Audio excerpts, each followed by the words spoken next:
You know it. Oh, Lord. You know it. For Sunday. You know it. Oh, Lord. You know it. For Sunday. What up, guys? It's your girl Janae, and we are back with another episode of Global Hoops. In today's episode, I'm going to be talking about just contracts and agents, what to look for in agents, what to avoid, what should be included in contracts, red flags, the no-brainers, things that should definitely be in your contracts. I'm also going to give you guys some examples of like the good things and the bad things that I've seen agents tell me. Gonna give you guys examples of just things that I've had in my contracts. Just give you guys some actual visual things that you should look out for, things that you want in your contracts. And I'll personally tell you some things that I like to negotiate before I get myself into a really long contract. All that good stuff's gonna be in here, so you came to the right place. And if you haven't already, like, share, comment, do all that good stuff. Make sure you tap in with the first 3 episodes before this one so you have a clear understanding of what this video is going to be about and this channel. The first episode, we broke down what should be in the highlight, how to get your name out there, try to, market yourself. Second video, how can I reach out to agents? How do I get contracts? And I shared with you guys a website, and now we're here. What should be in a contract? What should I look for in agents? I'm going to tell you that all here right now. So log in, tap in, because this is going to be some good information that you might want to know. So for the first thing, of course, your agent. Your agent is very important. Your agent represents you. They are your middleman between you and the team. They do the talking for you, pretty much. So your agent is very important. Some agents don't really be in your best interest, so that's another thing you gotta look out for before you making a decision. Me personally, I had agents try and rush me into things, say some crazy things to me. They made promises they couldn't keep.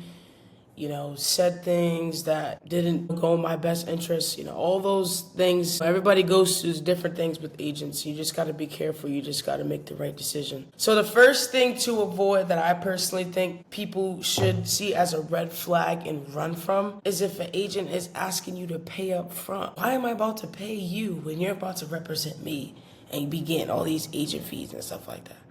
Not saying you don't have to sign with them type of people, but I personally a lot of people already do that. Like, you gotta avoid those type of people because it's like, okay, if I sign with you, then you don't get me nothing in 30, 40 days.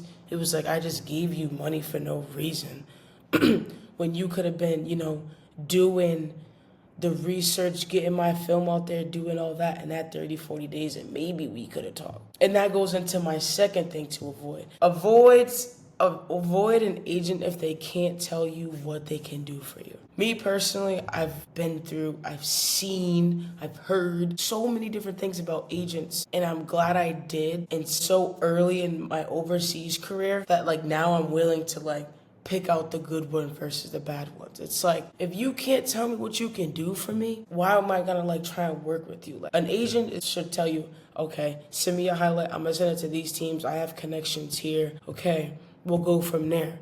That's really what they should be doing. They gotta get you somewhere first instead of the opposite. Okay, sign with me, and then all in that time, you don't know what's next for you. So that is something that I think the first 2 things that you should avoid and really look out for is if they're asking to pay up front, that's crazy. Second, if they can't say what they can do for you. And last of all, of course, communication. Communication is key, especially with your agent, because once you sign with an agent, and you're miles away from home, like I said, you're middleman. They're the ones negotiating for you, talking to the team for you if you ever feel uncomfortable, don't know how to go about it. They're doing it for you. So if you can't be transparent, communicate with your agent, that's a red flag. You gotta be able to, communicate with them. So that's another thing to look out for in the beginning when it comes to trying to pick an agent is, can we communicate? Can we be transparent? Can I tell you, hey, I went through this, saw this, I don't want to go through that again. Your agent is your number one. Your agent is very key, to getting overseas and, getting into contact with other teams and stuff like that. Try your best to, make a great decision. Look out for the red flags. Look out if they can't tell you what they can do for you, if they're not being transparent, if, they're taking a really long time to get back to you. They're saying, oh, I can do this for you. I have this team lined up for you, but come on, what are we doing? And also, too, reputation is another thing to look out for. A lot of agents are on Instagram, so you can go look up these different agencies. Who do they get to places? Do they have any WNBA players? Have they ever? Oh, I know this player. Why is she with a different agent? The basketball world is so big. Instagram takes a huge part in that. So really, it's really word of mouth. You could really just go on Instagram and do the research yourself. See who they've had. Where a lot of places do they send their players? Do you want to go there? All that you gotta look for. And of course, ask questions. It's okay. It's really okay. I ask some mad questions. I'd be like, have you had any of these players? Where do you sell a lot of your players? You just gotta ask whatever type of questions you have. And now to one of the main and most important things you have to really have a great understanding of is your contract. Your contract is very important because some of the things in your contract you can negotiate depending on the player you are. You can say, hey, I don't want this. Like me personally, the things that I ask for and I look for in my contracts is food. All right, are you gonna feed me? If you're not going to feed me, then are you going to give me more money? Or if you're going to feed me maybe 3 meals a day, 2 meals a day, 3 times a week, okay, then you can give me maybe a little bit less money. But that's the one thing I look for is food. Another thing is my salary, of course, my living. Those are the main things that I ask for up front. I like to see pictures of where I'll be living. Just like to ask questions. It's okay to ask any sort of questions. If you see something in your contract that you're like, wait, I'm kind of confused, ask your agent. They have to explain it all to you. You can't just see a contract and sign it. You have to go through it, make sure everything's right, your agent fee, all that is good. So, of course, salary, that's important.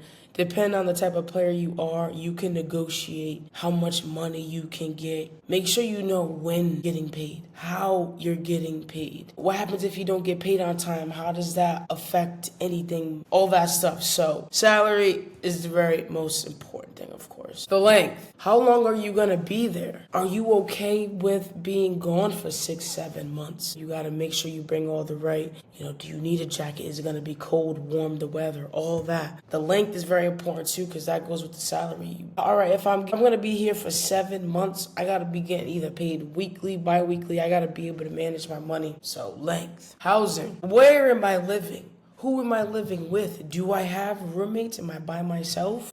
I personally ask to see pictures and stuff like that before I go. Because when you don't, you gotta go to places like this. And then it's like, what?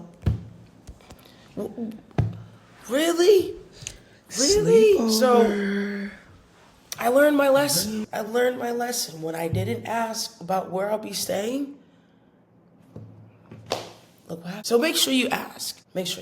Traveling. A lot of people, this is very important too because some people in some teams, for me, I've never had to pay for my own traveling. By the time they're supposed to pay for you to get there and get back. So that's important. You got to make sure that's on the same page. So I know some people have had to pay for their ticket and they got reimbursed. It all depends, the type of player you are, how fast they want you, all that kind of matters too. So just saying. Clause. That is another important thing.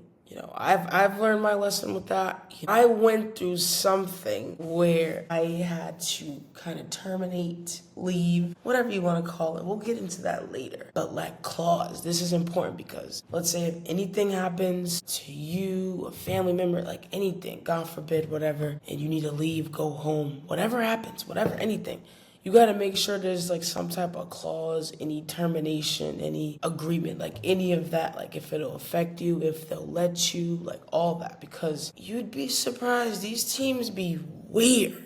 shady and will give you the boot, won't give you the boot, and will keep you there, like, you'd be surprised. Like I said, your contract is very important. Like, your contract, you gotta make sure you understand that, because there could be things in there where it's like, okay, I don't really know what that means, but it's not important. Okay, when you go to that place and you're like, oh, this was in my yeah. So go through that contract, ask questions, make sure you understand any and everything in there. If you have a question, ask. Who cares? If you are unsure, ask questions. If you are unsure, ask questions. Because at the end of the day, this is your contract. You're the one going to play overseas. You're the one about to be gone for 6-7 months. Can you do that? You gotta ask yourself that. Can you do that? Are you ready? So you got it all now. You got it. You made your highlight. You know how to get in contact with teams and agents. You know what to look for in agents and your contracts. You got the whole list. I gave you examples. You got it all. So now it's like you gotta just do it yourself. You gotta do the work yourself, and you just gotta be committed and ready, and your mindset gotta be locked in. But I hope you guys enjoyed the video. Make sure you like, share, subscribe. I got so much more content in store for you guys. It's not even funny. I'm posting weekly. I'll be posting a day in life game day this weekend. I have my first interview coming up in 2 weeks. Stay tuned for that. A very special guest, an old teammate of mine.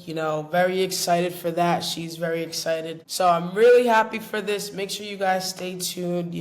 Like, share, subscribe, do all that good stuff. Get this out there. This is beneficial for a lot of people. People that want to come play overseas, people that are overseas that have questions that they don't even know. All this can be beneficial for any and everybody that has questions for overseas.